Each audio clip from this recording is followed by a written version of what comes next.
Éphésiens chapitre 2, versets 1 à 10. Et vous,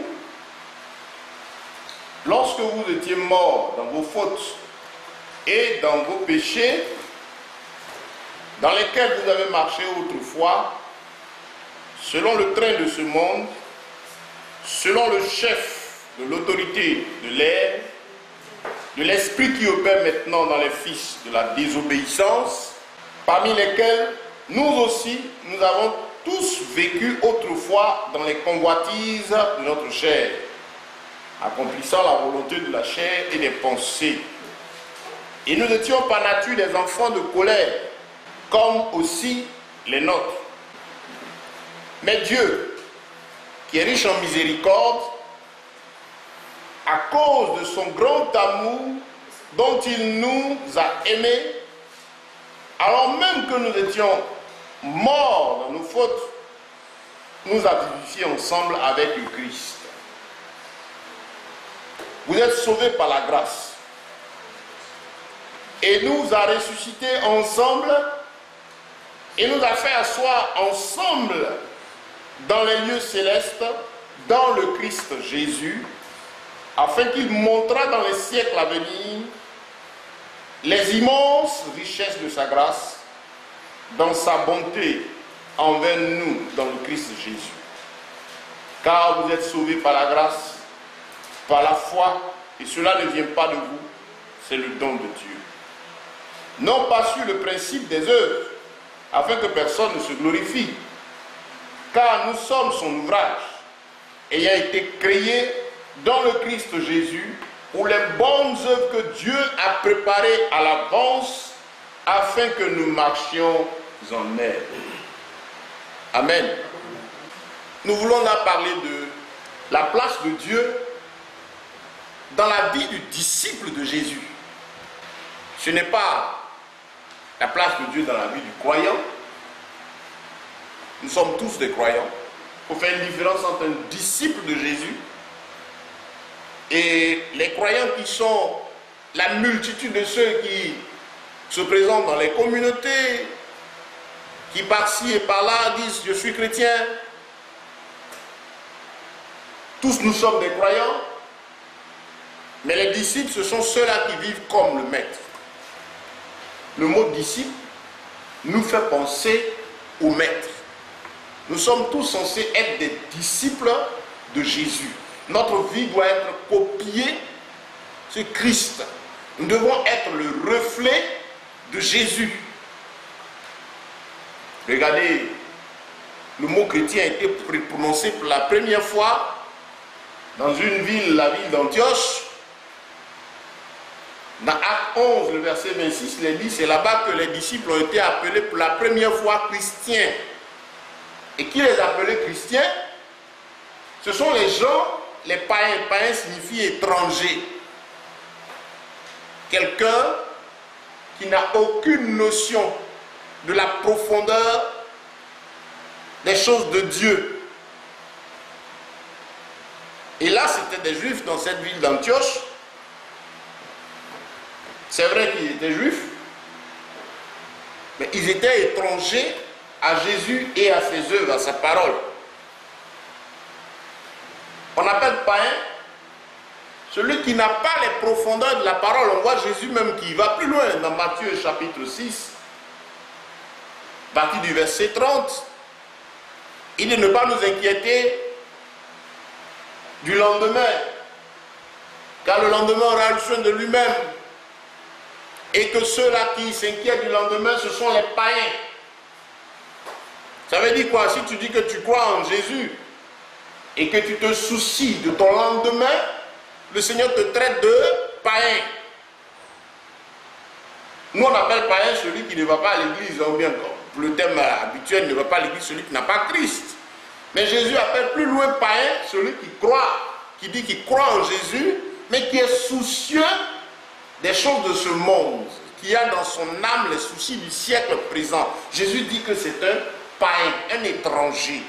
Et à qui Jésus donnait ce message dans Matthieu chapitre 6, l'enseignement des béatitudes, depuis le chapitre 4, 5, 6, Jésus s'adressait aux Juifs Il était en Israël qu'elle a démarré son ministère.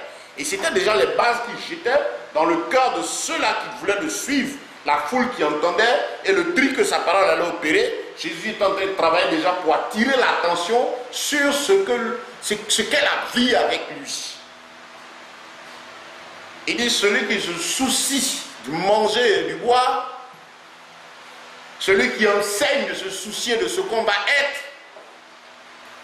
Aujourd'hui, les prédications sont des prédications cupides, intéressées, qui ont pour but d'amener celui qui a cru en Jésus à avoir le désir de posséder le monde, dominer le monde, soumettre le monde, vivre de telle sorte que le monde même l'envie.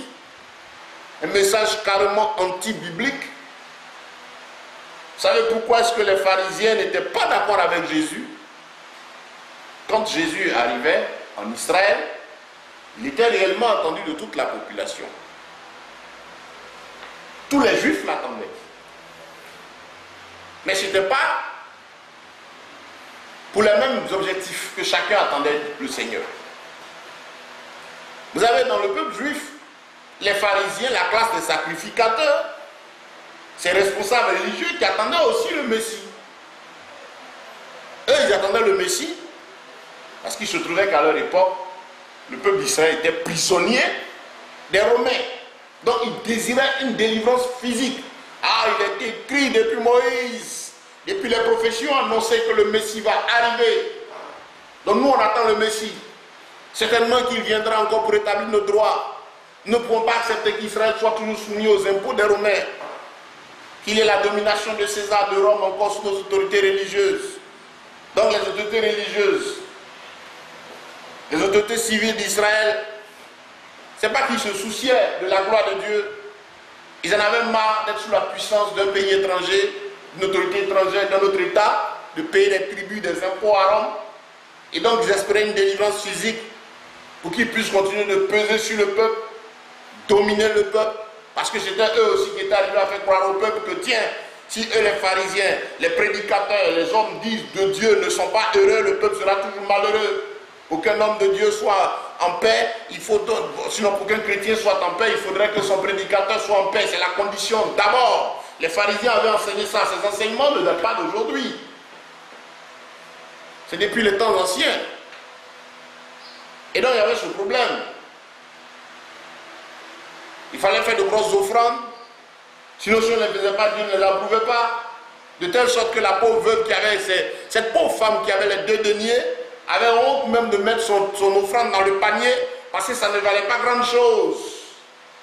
Et ce monsieur publicain qui est venu, lui, à son tour, devant le panier, qui a sorti de gros billets pour les déposer, comme aujourd'hui, c'est la même chose, ça ne date pas, la Bible dit il n'y a rien de nouveau sous les cieux. Il a mis de gros billets dans le panier, il était content, il déposait, et Jésus a dit, il n'a rien donné, que la pauvre veuve l'a donné plus que lui, parce qu'elle a donné ce qu'elle avait, elle a donné avec son cœur, elle n'est pas allée prendre crédit quelque part. Elle a donné ce qu'elle pouvait donner au Seigneur, avec joie, avec amour. Jésus a apprécié son offrande. Ah, si Jésus était là à notre époque aujourd'hui, assistant à beaucoup de cultes et puis beaucoup de prédications, surtout à la période de l'approche des offrandes, ça allait chauffer. Parce qu'on dit, mais tiens, Dieu n'aime pas les jetons, il aime les billets. Et il faut donner gros. Parce que si donne petit, Dieu ne te bénira pas. Et c'est arrivé à l'esprit des chrétiens. Les gens pensent aujourd'hui, et ils croient fermement, que les grâces de Dieu sont payantes. Et les gens prêchent ça. Nous sommes dans le monde du spontané, de la facilité, où l'homme pense que tiens, il faut donner à Dieu pour que Dieu déclenche quelque chose. Les louanges, les prières, les moments dits de culte, même quand vous allez les écouter, c'est des moments de culte individuel d'un être humain. On va prêcher le prédicateur qui est assis avec sa femme sur l'estrade, puisque l'église est devenue une affaire de famille, monsieur est en haut là-bas, les gens sont en bas, c'est le culte de la personnalité. C'est un individu qui paraît comme un Dieu, c'est lui qu'on va aller adorer. Il faut aller faire les offrandes dans les conditions de lui rendre lui heureux. C'est lui qui va apprécier la valeur des offrandes. Les pauvres fidèles arrivent, ce n'est pas Christ qui cherche. Vous entendez les prières, les chansons, c'est des chansons pour le culte de la personnalité. des chansons qui parlent de la gloire, de l'élévation, qu'est-ce qu'ils vont devenir, des chrétiens soucieux de paraître. C'est notre monde d'aujourd'hui. Ça ne date pas de maintenant. Il n'y a rien de nouveau sous les cieux. À cette époque, c'était la même chose. Donc, les pharisiens attendaient que Jésus arrive pour chasser les Romains et puis ils allaient continuer de dominer. Et une bonne partie du peuple aussi en avait marre de ça. Quand les débonnaires, c'est-à-dire les simples, les œuvres, ils se disaient, mais Dieu, où est le Seigneur? Il faut aussi qu'il vienne au secours du peuple. Et donc chacun attendait le Messie. Quand le Messie est arrivé, on a vu que beaucoup ont dit non, ça ne peut pas être lui. Les pharisiens disent non. Nous, avec nos vestes, nos boubous à col blanc, les toches, tous les habits avec les diadèmes, les rubans, toutes ces choses, ces hommes-là se disaient, ben tiens, le Messie quand même, il devait naître d'une famille riche. Il vient de nulle part, dans des conditions bizarres, on ne comprend pas. On ne peut pas l'accepter parce qu'il n'a pas les qualités qu'il faut pour être prédicateur. Il n'a pas l'onction des bishops, des archibishops. Il ne ressemble à rien. On ne peut pas l'accepter, les pharisiens l'ont rejeté. Mais ce sont les simples, les hommes de cœur qui, dans le fond de leur âme, désiraient la venue du Messie pour avoir une paix interne avec Dieu. Ce sont eux qui ont pu reconnaître Christ, que le Saint-Esprit a aidé à remarquer, à connaître, à accepter Jésus. Et c'est cela, Dieu se révèle aux simples et aux humbles. Très important. Donc quand Jésus est venu, ça n'a pas arrangé beaucoup de personnes. C'est comme aujourd'hui, si Christ devait arriver, je sais que tous ceux qu'on voit aujourd'hui qui font du bruit vont tenir conseil pour qu'on ne le laisse pas prêcher. Parce qu'il ne va pas défendre tout ce qu'on voit. Les archibishops, les bigs, les gens avec leurs habits chers, les cultes de la personnalité. Jésus allait renverser toutes ces choses-là. C'était la même situation des femmes. Ils l'ont livré, l'ont crucifié parce que ces affaires ne les arrangeaient pas. Donc, les gens le voulaient, mais chacun le voulait en fonction de la disposition de son cœur. C'est comme aujourd'hui. Vous allez dans un lieu de prière, vous prenez par exemple 100 personnes qui sont en train de prier le Seigneur, mais vous allez trouver là-bas des individus qui sont en train de crier à Jésus en fonction de ce qu'ils attendent. À plus de 90%, ce n'est pas pour la nouvelle naissance, ce n'est pas pour le royaume des cieux. Ils attendent de Jésus la richesse, ils attendent de Jésus, d'après ce qu'ils appellent la gloire, il faut paraître. Il va être le meilleur habitant du quartier, avec la plus grosse voiture, les plus grosses démarches, avoir la promotion. C'est ça. Bien-aimés, les Juifs ont rejeté Jésus. Parce que quand il est arrivé, le message qu'il a enseigné, ce n'est pas ce à quoi ils s'attendaient. Voilà. Pour la plupart, eux, ils voulaient qu'ils chassent les Romains, ils allaient rester sur le terre et puis raconter leurs escrocs encore. Alors que Jésus était venu, il n'a pas chassé les Romains, il ne s'est même pas occupé de ça. Il dit, il est venu pour la nouvelle naissance. Ça leur a pas plu. Ça n'a pas plu aux pharisiens. Comme aujourd'hui, ça ne plaît pas à ceux-là qui ont de gros intérêts à utiliser le nom de Christ comme un business. Regardez ceci. Par ce passage, l'apôtre Paul nous parle profondément. Il nous dit qui nous sommes, où nous allons, pourquoi nous vivons. Il faut faire attention. L'homme va adorer Dieu, prier le Seigneur, en fonction de l'assurance qui est dans son cœur, en fonction de ce qu'il le raconte. Les gens courent après Christ en fonction de ce qu'ils ont compris, de ce qu'ils recherchent. Ici, l'apôtre s'adresse à ceux-là qui cherchent la vie éternelle. Il nous montre ici les profondeurs de la vie avec Christ. Il nous amène dans un degré supérieur de la compréhension des choses éternelles pour nous dire, voici comment suivre Dieu. Il commence par rappeler à l'esprit des chrétiens à cette époque et à nous autres aujourd'hui encore, parce que la parole est d'actualité, c'est poussé par l'esprit qu'il a parlé. Que si nous sommes venus à Dieu, ce n'est pas plus grâce, Ce n'est pas par nos œuvres, ce n'est pas plus grâce. Ce qui doit nous amener toujours dans l'humilité, nous reconnaître comme des gens qui sont des moins que rien. La Bible dit qu'il faut être un débonnaire. C'est-à-dire un débonnaire, c'est quelqu'un qui n'a pas une autre opinion de lui-même.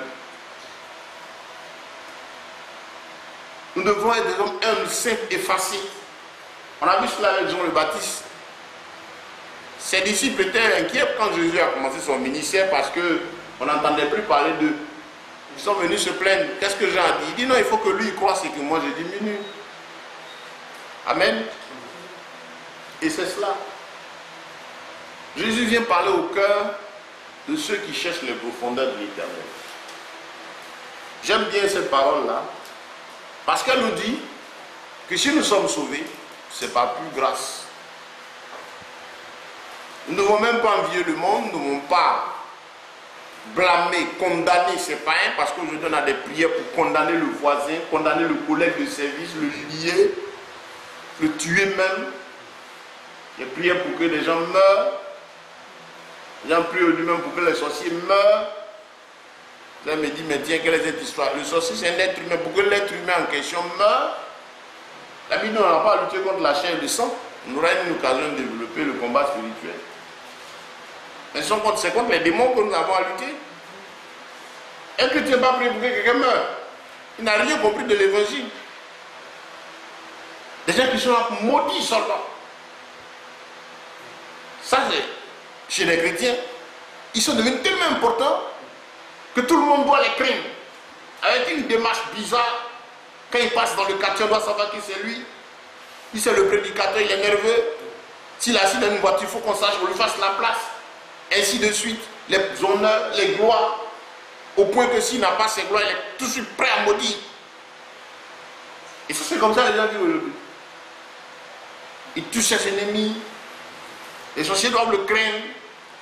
Le sorcier, c'est un être humain qui est rempli d'un démon. Toi, ton problème, c'est le démon, ce n'est pas l'être humain en question. Il ne voit même pas plus loin que le bout de son nez. On amène à mystifier ces choses de sorte que les gens ne cherchent plus Christ. Mais ils ont peur, les croyants d'aujourd'hui ont peur des ténèbres. Quand on dit sorcellerie, on dit diable. Ils ont peur de ces choses. Et ils courent après des individus qui disent qu'ils sont ils sont spécialement pour chasser les démons, pour combattre. Jésus nous a donné le pouvoir à nous tous de chasser les démons. Amen. On n'a pas à craindre ces choses. Ça ne vaut rien. Des gens gagnent leur pain dedans. À faire croire que c'était que tu es un prévoir de le voir. Lui, il a reçu l'onction pour changer les vies. Il y en a qui font des programmes en 2-3 nuits, la nuit du changement. Demandez à tous ceux qui font le tour de ces programmes-là, qu'après ces prières-là, le changement, c'est bien. Ça ne vient pas, c'est le gars lui qui change. La même nuit, là, il a son panier d'offrande. Il va faire beaucoup de bruit, l'argent va rentrer, il change sa situation du jour au lendemain à partir des programmes. Les gens sont obligés de courir de lieu en lieu parce qu'ils sont à la recherche d'un changement subit, soudain. S'ils pensent que Dieu c'est un magicien, ce n'est pas le cas. C'est une histoire de vie. Un parcours avec le Seigneur. Donc regardez ceci. Paul nous dit que Dieu nous a sauvés par pure grâce. Nous ne sommes pas mieux que le païen dehors. C'est une grâce qu'on a reçue. Au contraire, le voyant, nous devons désirer même qu'il soit sauvé. Le chrétien, c'est celui qui cherche à ce que celui qui est sans Dieu connaisse Christ. Il ne désire même pas sa mort. Parce qu'il sait que s'il meurt, il va en enfer. Et quand je sais que ce que c'est que l'enfer, je ne veux pas désirer que quelqu'un périsse sans Christ. S'il est mort à cause de ses œuvres, ça c'est entre lui et Dieu. Moi, mon rôle, c'est de faire en sorte qu'il connaisse le Seigneur et qu'il soit sauvé. Parce que moi, j'ai été sauvé. Et le Seigneur me dit que je viens aussi de ce monde. J'étais aussi condamné. Et que c'est une pure grâce que le Seigneur me donne aujourd'hui de le connaître. Dans ce passage, le Seigneur vient nous parler de sa souveraineté à travers la bouche de son serviteur Paul. Paul vient consoler le cœur des chrétiens, de ceux qui ont mis leur confiance en Jésus. Il dit, vous êtes nés en Jésus. Et ce qui est intéressant, il nous montre la hauteur spirituelle dans laquelle nous nous trouvons, le chrétien ne doit pas avoir peur du diable, du monde, des sorciers. Non. Celui qui a peur de ça, c'est qu'il ne connaît pas Jésus. C'est le diable qui doit avoir des problèmes parce qu'on est là et puis bon, on ne s'occupe même pas de lui là. Alors, trop de choses à faire. S'il est en face de moi, je le chasse. Mais ce qu'il fait à gauche et à droite, ça ne me regarde pas. Sinon, quand Jésus est venu en Israël, il n'a pas déplacé tous les démons d'Israël. C'est ceux qui étaient sur le chemin qui voulaient chasser, qui chassaient. Voilà. Il dit donc que Dieu est Dieu qui est riche en miséricorde. Il nous a sauvés. Et ce qui est intéressant, il dit qu'il nous a fait asseoir ensemble avec Christ dans les lieux célestes. C'est-à-dire pendant que nous sommes ici, notre fondement spirituel, il est grand. C'est vrai, je suis là physiquement, mais je suis assis avec Christ dans les lieux célestes. C'est profond. Assis avec le roi de gloire dans les lieux célestes. Quoi que je sois ici. Il montre la souveraineté de Dieu. Il montre la préscience de Dieu. Il montre là que Dieu est éternel. Dieu a des longueurs d'avance sur nous. Que nous n'avons même pas à nous soucier pour notre avenir parce que nous sommes déjà établis dans les lieux célestes avec Christ. C'est glorieux, c'est merveilleux ça. Quand le Seigneur le dit, ça me rassure, ça doit m'emmener moi chrétien à ne rien craindre. On vient t'annoncer que demain tu vas mourir, mais si on t'annonce que demain tu meurs, mais gloire à Dieu, tu vas rejoindre ton Père. Prenons le disant croyant ou disant chrétien, parler de la mort, le gars va aller geler pour prier. Parler de la peur de la mort. Non, un chrétien qui a peur de la mort, c'est qu'il n'est pas prêt. C'est tout. L'apôtre Paul pouvait dire la mort m'est un gain. Il dit ah, je veux partir, mais je suis en même temps obligé de rester ici pour travailler. Parce que ma place est dans le royaume des cieux que j'ai envie d'aller découvrir. Donc Paul nous fait comprendre que nous sommes assis dans les lieux célestes. Il nous a ressuscités ensemble. Il nous a fait asseoir ensemble dans les lieux célestes. Dans le Christ Jésus. On est assis dans les lieux célestes. En Jésus, à de Jésus. Mais, je sais qui est Christ. Est-ce que nous savons qui il est? C'est notre Seigneur. C'est ce Dieu de gloire, le Tout-Puissant. Donc on est assis en lui. Le diable, c'est qui il est. On l'a vu avec les fils de Séva. Quand les disciples sont allés pour chasser, les fils de Séva sont allés chasser le démon en question. Au nom de Jésus que Paul prêche sort, il a dit quoi? Il dit, je connais Jésus, je sais qui est Paul. Mais vous êtes qui? Il dit, on connaît bien Jésus. Il ne peut pas nous toucher. Regardez son discours avant de toucher Job. C'est Dieu même qui a dit, est-ce que tu as vu Job? Il dit, il a vu. Il dit, oh, mais c'est parce que tu l'entoures d'une muraille de feu. Tu l'as mis comme une haie de protection autour de lui. C'est à cause qu'il fait ça. On n'est pas n'importe qui. Nous sommes en Jésus. Il est important pour nous de savoir notre identité. Qui nous sommes et à qui nous avons affaire. Et en qui nous sommes. Qui est notre Seigneur. Nous devons prendre plaisir à contempler le Seigneur, à le connaître.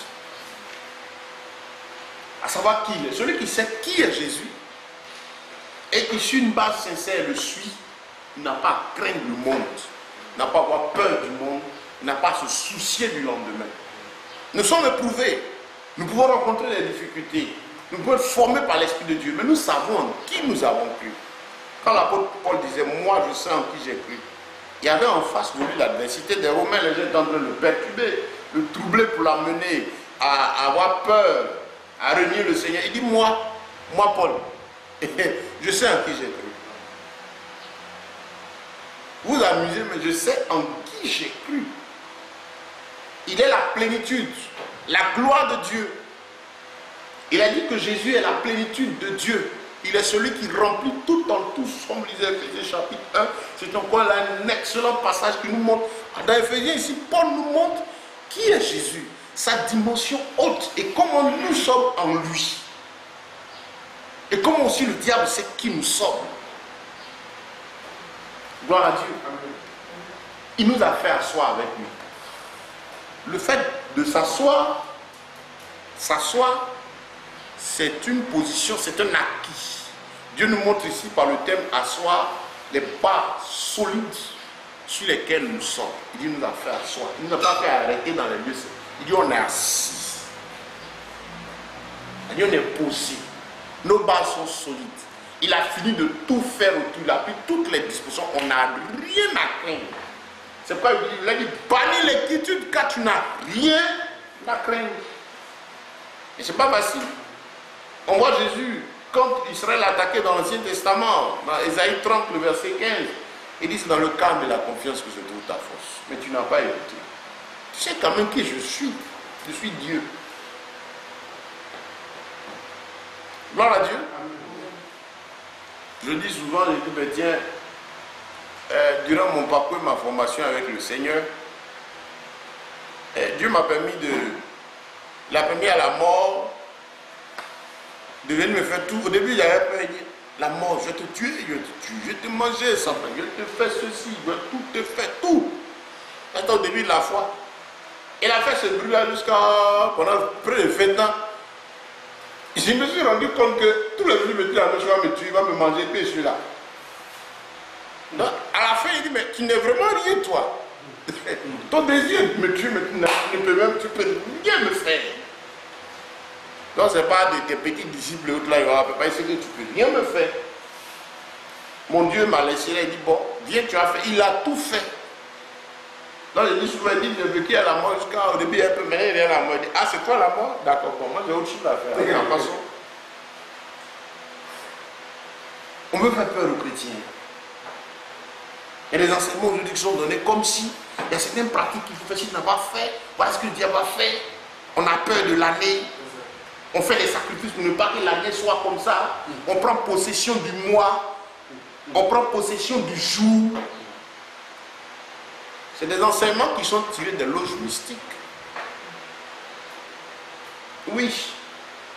Simplement, Jésus a dit, je suis avec vous tous les jours jusqu'à la fin du monde. À chaque jour suffit sa peine. Jésus n'a pas un programme annuel avec nous. Jésus ne nous dit pas que non, 2016 est arrivé vraiment, il faut faire une offrande pour que 2016 soit bonne. Il faut prendre possession de l'année. Les gens, depuis ils prennent possession des années, ils sont assis là. Chaque jour, ils décrètent, ils parlent sur l'année. On dit qu'il faut changer de manière de vivre. Parce que la bénédiction que tu recherches là, c'est la conséquence de l'obéissance, de la soumission à Dieu. Tu ne te soumets pas à Dieu. Tu ne marches pas en règle avec sa parole. C'est toi qui arrêtes les années, c'est toi qui arrêtes les mois, c'est toi qui programmes les heures, qui te lève, qui crie ici. Et puis il n'y a rien, ça ne change jamais. Celui qui cherche, qui va te donner ce que tu recherches là, il dit, il faut le craindre. Il faut marcher en nouveauté de vie avec lui. Il faut être sincère avec lui. C'est lui qui bénit. Béni veut dire, il est content de toi. Il te donne au-delà de ce qu'il donne à toute l'humanité. Il donne la paix, la joie du cœur. Et ce qui va te donner d'être en paix. C'est une récompense parce que tu t'es obéi, tu t'es soumis à lui. Il te donne. Il n'y a pas jeûne et prière il faut provoquer la bénédiction. Ramasse tout ton argent, mets un panier d'offrandes. Tu donneras le sourire à celui qui a fabriqué ce message. Il sera content par l'offrande des grosses parce qu'il y a quelque chose de gros pour lui pour aller. Mais tu n'auras rien parce qu'on ne peut pas corrompre Dieu. C'est ce que dans le cœur, regarde. Regardez tous ces prédicateurs qui disent que la bénédiction de Dieu est payante. Je ne sais même pas quel passage de la Bible même qui le dit. Chaque jour, il prononce des bénédictions. Il proclame. Je déclare. Je proclame. Il faut proclamer, il faut raconter. Récite tout. Ordonne, déclare, chante, renverse-toi. Mais si tu ne vis pas une vie conforme à la parole de Dieu, en tout cas, ce qui donne la paix, la joie du cœur, qui est simple, sans chagrin, qui vient de tenir, tu n'auras pas ça. Et des bénédictions fabriquées. Et là, qui provoque, il dit ça, provoquer son mariage. Ça, je vois les chrétiens, aujourd'hui, dans les églises, quand on fait le mariage de deux individus, et là, ils prennent un bouquet de fleurs, va le lancer. Tu vois d'autres ceux qui courent pour attraper le bouquet. Ça n'a aucun sens. C'est un don de Dieu. Enfin, il y a pour tout le monde, il y a pour le mondain, et puis il y a les choses de l'éternel. Donc Dieu nous appelle, en tout cas pour ceux qui choisissent les choses de l'éternel. Il est dit dans le livre de Proverbes que les œuvres de Dieu sont appréciées de ceux qui l'aiment. Les œuvres de Dieu. Ah, c'est merveilleux. C'est chose qui donne la paix, la joie du cœur. C'est pas par la force qu'on a ça. Il y a un cantique là. Il y a qui arrache leur bénédiction. J'arrache mon mariage. J'arrache ma bénédiction. Depuis ils arrachent. Demandez-leur, ils sont en train d'arracher. Jusque-là, est-ce qu'ils ont eu? À la fin, en arrachant, en se forçant, pendant 1 an, 2 ans, 3 ans, il devient aigri. Oh non, il a prié, il n'a rien vu. Mais Dieu, il est Dieu. L'apôtre ici dit aux Éphésiens qu'il nous a créés en Jésus pour de bonnes œuvres qu'il a préparées à l'avance afin que nous, on vienne marcher dans ces œuvres-là. Ça veut tout dire. C'est un passage pour montrer la souveraineté de Dieu, que Dieu a déjà tout établi d'avance. Il nous annonce ici, il dit à chacun de nous, il me dit ici, que les bonnes choses, ce qui doit apparaître physiquement, qui va donner la paix, la joie, jusque dans l'éternité. Ces choses-là, moi, Dieu, avant que tu ne naisses, j'ai préparé ça depuis les temps. Tu ne connais pas ça, c'est moi qui connais. Il dit, il a préparé ça en avant. Non, il n'y a rien de nouveau sous les cieux. Tout ce qu'on est en train de voir apparaître a été déjà établi depuis les temps anciens par notre Dieu. Et ce qu'il nous dit, son objectif est que nous, on vienne simplement marcher dans ses œuvres. Donc, je ne fais rien. Allez dire au prédicateur qui dit que tiens, que c'est grâce à lui que la vie de quelqu'un a changé et que si la personne fait comme si, il va le maudire. Allez dire à ceux qui pensent que la foi et la grâce dans la vie des gens dépendent d'eux. Ils veulent se prendre comme des dieux sur la vie des hommes. Ceux qui parlent de couverture spirituelle, qui sont dans le faux, parce que c'est Jésus qui a tout établi depuis les temps anciens. En fait, ils ont les choses qu'eux, ils fabriquent. Ils vont chercher leurs démons, leurs incantations. Ils vont faire des pratiques occultes pour pouvoir faire de soi-disant miracles, provoquer de soi-disant bénédictions. En tout cas, ça, effectivement, ils pèsent sur la vie des individus. Parce que c'est leurs démons, leurs esprits qu'ils ont soulevés sous la couverture de l'évangile pour apporter des soi-disant bénédictions. Là, s'ils maudissent ces gens, ça va aller. Mais ce qui vient de Dieu, il n'a rien à voir dedans. Amen. Amen. Mais quand le Seigneur me dit, moi, qu'il m'a établi en Jésus, pour de bonnes œuvres qu'il a préparées depuis les temps anciens. Mais nous sommes là, on ne connaît même pas demain. On a assis ici, on ne voit même pas. Il faut tourner la tête comme ça pour pouvoir voir à gauche. Je ne vois pas à droite en ce moment. Je ne vois rien, je ne sais rien, je ne suis rien. Quelqu'un me dit qu'il a déjà établi tout. Donc qu'est-ce que j'ai à faire? C'est de lui demander de m'inspirer. Puis j'ai dit que ma vie consiste maintenant à marcher dans ce qu'il a établi depuis les temps anciens. Comme je ne sais pas ce que c'est pourquoi la Bible m'appelle à avoir une vie remplie de l'Esprit. Il faut que j'aie le Saint-Esprit. Et Jésus pouvait dire aux disciples, sans mon esprit, vous ne pouvez rien faire. On dit le Saint, il faut avoir le Saint-Esprit. C'est bien précis, hein, le Saint-Esprit. Parce que maintenant, il y a beaucoup d'esprits. On parle du Saint-Esprit. L'Esprit du Dieu vivant. Le saint, qui se tient dans la sainteté. Les gens qui vivent mal, le gars est dans une attitude orgueilleuse, il est gonflé là, et puis il dit, il est rempli d'un certain Saint-Esprit. Le Saint-Esprit, là où il y a l'humilité, il y a l'effacement, la simplicité. Quelqu'un qui est rempli du Saint-Esprit, je ne cherche même pas les choses qui frappent aux yeux.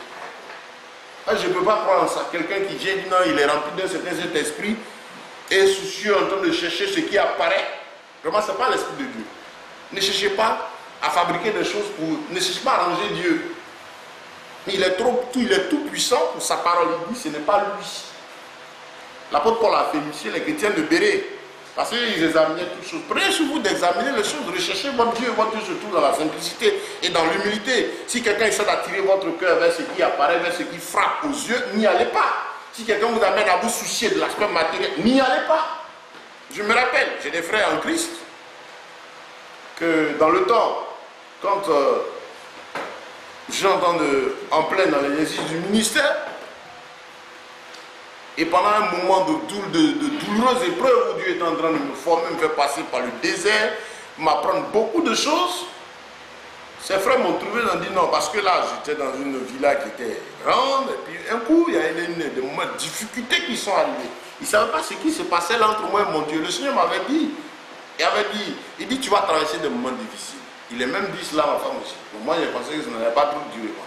On était à l'aise, on était. Mais quand le Seigneur a dit, tenez ferme. Mais ce qui s'est passé, Je ne suis jamais allé tendre la main à quelqu'un pour aller expliquer ma situation. Non, non, je suis resté dans mon coin. Et dans ça, des gens viennent. Je prie pour eux. Dieu les bénit. Mais moi, je cherche dans mon coin. Il y en a qui se plaignent. Ne me dis pas que tu es en train de tracer ton moyen de laisser. C'est une affaire entre moi et puis le patron. Et des frères avec lesquels on a marché disaient non, on ne peut pas comprendre. C'est que l'on a des problèmes. Non, non, pas comprendre. Comment tu es de Dieu et puis tu es dans une telle situation? Non, non, non. Ces frères-là aujourd'hui, il y a un qui m'appelle et dit on était cherche. Parce qu'il a entendu le témoignage de ce que Dieu est en train de faire. Il y a l'autre main qui est venu, non. Il a béni Dieu. Il dit, ah vraiment, il sait que Dieu a l'air jeté. Pourtant, il nous a abandonnés. Parce que pour eux, il ne peut pas accepter qu'un enfant de Dieu puisse passer par des moments douloureux, difficiles. Il dit, mais qui est sur la terre qui veut souffrir? Il y a eu des propositions pour aller diriger certaines communautés, avoir des facilités, payer à la fin du mois. Le Seigneur dit, tu n'y vas pas, reste ici. Donc je sais qui m'a parlé, qui m'a orienté. Et ce Dieu-là est tellement fidèle, il a tout conduit jusqu'à ce jour où il a décanté toutes les situations. Et on est en train d'avancer. Mais ces mêmes personnes-là, aujourd'hui reviennent et ils sont étonnés de ce que Dieu fait. Je vais dire, ah tiens, je n'avais pas fait exprès. Je n'ai pas pris plaisir à ceci ou cela, mais j'ai trouvé mon plaisir à écouter mon Dieu et à le suivre. Je dis, il vaut mieux le suivre. Parce que je sais que lui, il m'amène au royaume des cieux.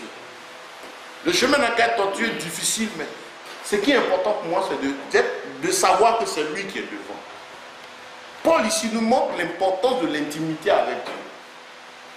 Si moi j'ai compris que tout ce qui se réalise est déjà établi depuis les temps anciens par l'Éternel, tout ce qui est bon, qui honore Dieu, qui est fait pour mon bonheur, dans la paix du cœur, dans la crainte de Dieu, c'est des choses que Dieu a déjà établies. Qu'est-ce que j'ai à faire? C'est de chercher à suivre Dieu, à demander chaque jour à Dieu de m'inspirer, de m'instruire dans ma vie, pour que ma vie soit conforme à lui. Puisque je suis un homme, je ne maîtrise pas l'avenir, je ne sais pas ceci, c'est justement pourquoi le Seigneur dit à chaque jour, je suis sa peine.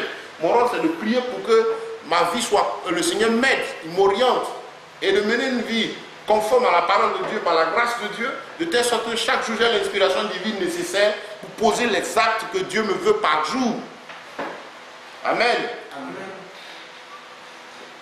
Déjà par ce passage, ceux qui amènent à se soucier des années et des mois doivent pouvoir comprendre que Dieu n'a que fait de tout cela, c'est pour escroquer les gens. Comme je l'ai dit, on n'est même pas en 2016, on est bien loin de là. L'année ne commence pas en janvier. Jésus n'a rien à voir avec ça. Décembre, décane, dans le 10e mois, quand on revient dans l'ordre biblique des choses, c'est cela. Tout ce cycle est faux. Je me rappelle un jour, quand j'étais en train de défendre ce sujet-là, faire comprendre à des chrétiens qu'ils étaient en train de se laisser tromper par cette histoire de date. Prenez tout prédicateur bien formé, bien enseigné. Les anciens, ils vous diront que janvier, tout ça, c'est faux. Ils vont vous le dire. Et un jour m'a dit, mais ce que tu dis là, c'est vrai, mais bon, voilà, c'est ce que tout le monde fait maintenant. J'ai dit, mon ami, je suis quelqu'un, j'ai appris à suivre Jésus seul. J'ai appris à être seul avec lui. Je n'ai pas appris à vivre en attendant les autres, ou bien la multitude, ça ne me dit rien. Je me rappelle un jour, il y a une connaissance là, il m'a appelé, il me voyait passer, il dit le solitaire. Il dit, mais pourquoi il m'appelle solitaire? Il dit, non, tu es dans ton coin, là où les autres sont, il faut être dans le mouvement. Je lui ai dit, mon frère, c'est toi qui as l'impression que je suis solitaire. Mais je suis très heureux, parce que celui qui est avec moi, Jésus est avec moi. Chaque jour, tous les jours, il me suffit largement. Sa grâce m'entoure. Je vis, tu ne sais pas l'abondance que j'ai dans sa présence. Donc, je n'ai pas votre souci de ma vie, ça ne m'intéresse pas. Je suis heureux dans sa présence. Et ils sont nombreux, hein, ces gens, tout ça. Ils sont 1000 fois plus nombreux. Donc, bien aimé, Paul nous parle, à nous qui voulons les choses profondes, les bonnes choses de l'Éternel, il nous dit de ne pas nous inquiéter. Ce sont des choses que Dieu a établies depuis. Et que Dieu même, avant même qu'on nous la bouche, avait déjà pris les dispositions en Christ. Tout ce qu'il attend de nous, c'est une vie sincère. C'est de le suivre humblement. Et cela va nous amener chaque jour à demander la plénitude de l'Esprit de Dieu. Prenons plaisir à regarder Dieu agir. Prenons plaisir aux œuvres de Dieu. Un enfant de Dieu doit prendre plaisir aux œuvres de l'Éternel. Un véritable, je ne parle pas des croyants. Je ne parle pas de ceux qui se tapent la patrouille pour être chrétien. Je parle de ceux qui cherchent la vie éternelle. Je suis être content de voir Dieu travailler. C'est pas facile. Hein? Il pouvait amener Israël depuis la sortie d'Égypte pour l'amener rapidement à Canaan. Il a fait exprès pour leur montrer beaucoup de choses. La Bible dit c'était en train d'enseigner Israël. Et c'est ce que Dieu fait, il éduque ses enfants. La Bible dit que Dieu discipline celui qu'il aime. Les coups guérissent l'âme. C'est cela.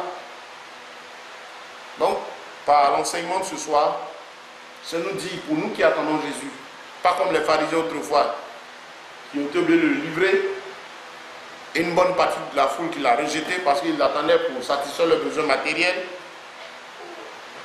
leurs besoins égoïstes.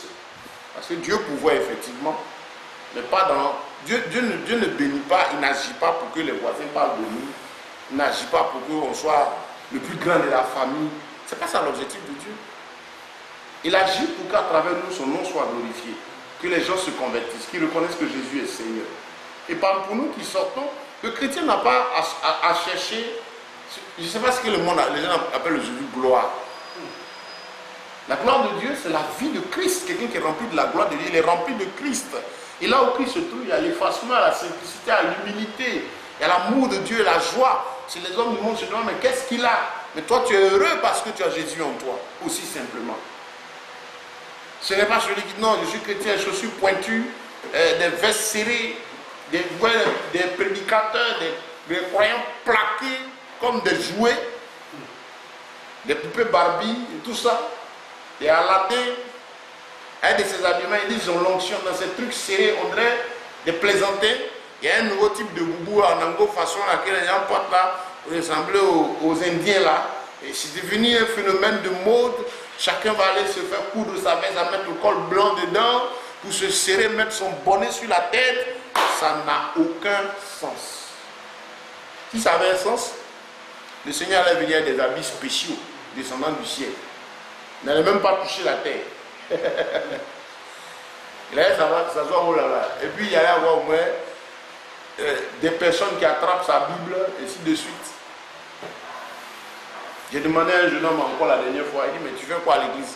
Il dit, je suis dans le protocole. Ton ministère, c'est quoi? Il dit, le protocole. C'est quoi? Je suis l'homme de Dieu. Vous le protégez, quoi. Pendant qu'on prêche, lui, eux, ils sont arrêtés, on dirait des bois, ils regardent, des gardes de corps. Ils sont qui regardent. Il y en a qui courent pour venir essuyer sa sueur, parce que lui ne peut pas essuyer sa sueur. C'est quoi ça?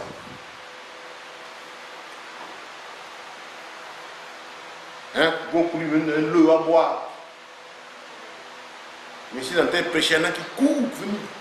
Prêche, puis jette l'offrande là. C'est du n'importe quoi tout ça. Ça a quel sens? Quand ces choses se passent, il faudrait que chacun de nous se demande si Jésus était là en ce moment, qu'est-ce qu'il allait faire? C'est la bonne question. Hein? Honnêtement et simplement, sans dire non, il attaque nos intérêts ou ceci, cela. Si Jésus était à la place de ce type-là, qu'est-ce qu'il allait faire? Regardez sa vie dans la Bible. Le gars a une grosse chaise qui est sur l'estrade là-bas, de l'or, et puis il est assis. Il est dans son... C'est le roi. Il est assis. Jésus est à la porte là-bas et lui, il est en haut. Ses cornes, ses tias, ses bouquets, tout ça, je ne sais pas à quoi ça ressemble. C'est dommage. Mais pour ceux qui cherchent la vie éternelle, Jésus se révèle aussi simplement. Il dit nous a fait pour de bonnes œuvres en Jésus. De bonnes œuvres en Jésus. Ce n'est pas hors de lui. Il faudrait que Christ soit notre vie. Il ne faut pas l'avoir dans notre vie. Il y en a qui ont leur vie et veulent que Jésus vienne arranger des choses dedans.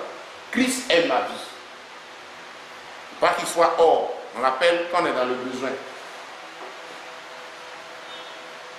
Je veux une promotion. Je veux. Au lieu de faire le voyage. Je prie pour mon voyage. C'est quoi ça?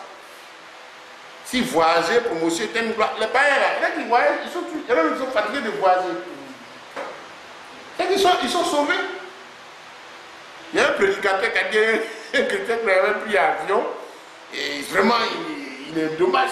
Ça veut dire quoi? Ça veut dire quoi? Je me rappelle, quand je n'avais pas de véhicule, nous on luttait pour voir comment. On était là, j'avais mon vélo, j'avais ma femme dessus, on marchait, on se débattait. Et puis, on marchait beaucoup, on désirait un véhicule. Maintenant qu'il y a le véhicule, donc tout le temps la journée, je cherche maintenant la marche. Des fois, mais je cherche à marcher. Ah, vraiment, il faut que j'aille marcher un peu aujourd'hui. La marche, c'est que je recherche actuellement. Je suis le pied, Dieu est sur son trône, quoi. On ne fait rien à votre mais je n'ai pas envie de monter, je veux marcher un peu. Ne serait-ce que pour dégoûter le monde. Il n'y a rien de nouveau sous les cieux. Bien-aimés, que Dieu nous bénisse. Voilà donc l'exhortation de ce soir. Nous dit que Dieu est souverain, que nous avons un Seigneur qui est formidable, merveilleux, excellent dans ses œuvres. On n'a rien à craindre, on n'a pas à se soucier. Mais plutôt ce que nous devons rechercher, c'est la plénitude du Saint-Esprit. Seigneur, inspire-moi. Seigneur, inspire-moi. Puisque tu m'as fait pour marcher dans des voies que tu as établies depuis les temps anciens. Il a dit à Jérémie là. Quand Jérémie s'inquiétait, qu'est-ce qu'il a dit? Il dit avant que tu naisses, je te connaissais. Quand j'étais dans le sein de ta mère, je t'avais déjà vu. Tu as déjà vu là. Tu as affaire à quelqu'un qui dit c'est tout d'avance. Donc qu'est-ce que tu veux? Ah donc il faut prendre la place en moi pour que je puisse comprendre ce que tu me veux chaque jour que je. Qu'est-ce que tu veux que je fasse? Amen. Que Dieu nous bénisse. Amen. Et que le Seigneur soit notre force.